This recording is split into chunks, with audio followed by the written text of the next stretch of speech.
Each year, the Alps around Kitzbühel host a very special event, and these are the star attractions, more than 200 classic antique cars.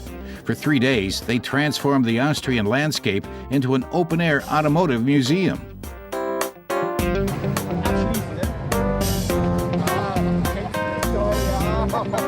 It's a car lover's dream. She says she's been looking forward to the event all year. It's great fun and even better when they finally get underway. Now she just has to hope that her car is up to the challenge. In the past, some haven't managed it, but this one will, she thinks. Because it's Kitzbühel, the rally draws many celebrities, well-known actors and athletes.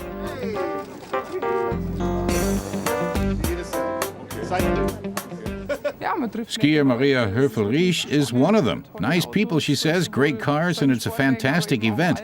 It's fun seeing all the roadsters and vintage cars, and the whole setup is a gas, too. The rally doesn't require speed. It's about skill and timing. And the road book is something special, too. It's a real challenge, even for extreme athletes like Felix Baumgartner.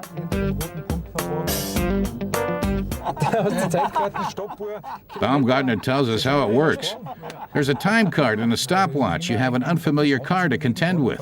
This is a 1970 Volkswagen Beetle with 135 horsepower. It's a rally Beetle, as you can see from the interior and seats. It's a fun car to drive. Then there's the road book, the stopwatch, the trip master. For a first-timer, it's a real challenge. He's got ambitions this time around, so he's got the owner to explain the car to him. Nachdem ich ja ein sehr ehrgeiziger Mensch bin, habe ich mich jetzt einmal informiert beim zuständigen Herrn, wie das jetzt alles funktioniert.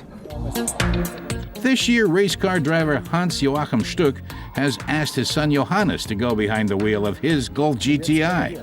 Super, danke dir. Auf geht's.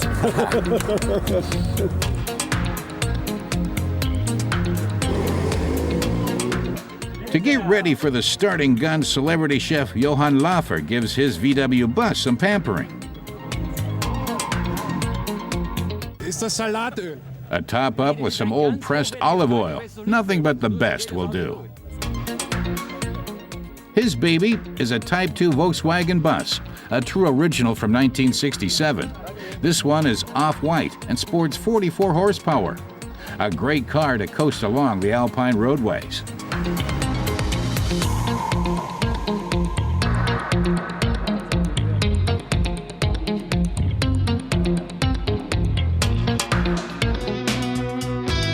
In historic Rottenberg, there's a test section straight through town, but there's an unexpected development. Laufer needs some help, but it's not a technical breakdown. He just simply ran out of gas. He takes it with good humor. Driving with no gas would be an amazing trick, but it never works.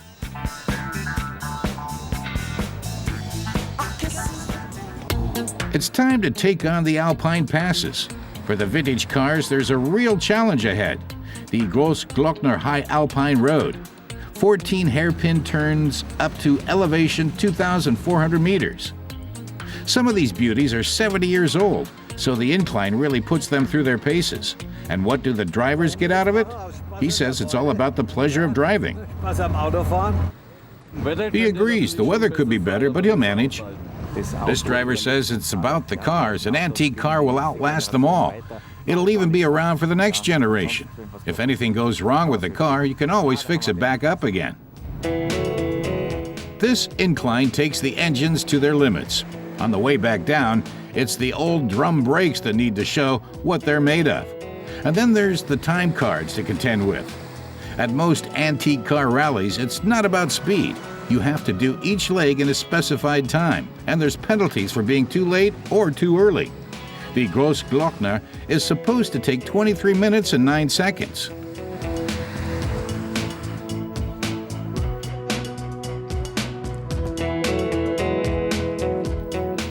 Despite the almost wintry conditions, many of the drivers still took their tops down.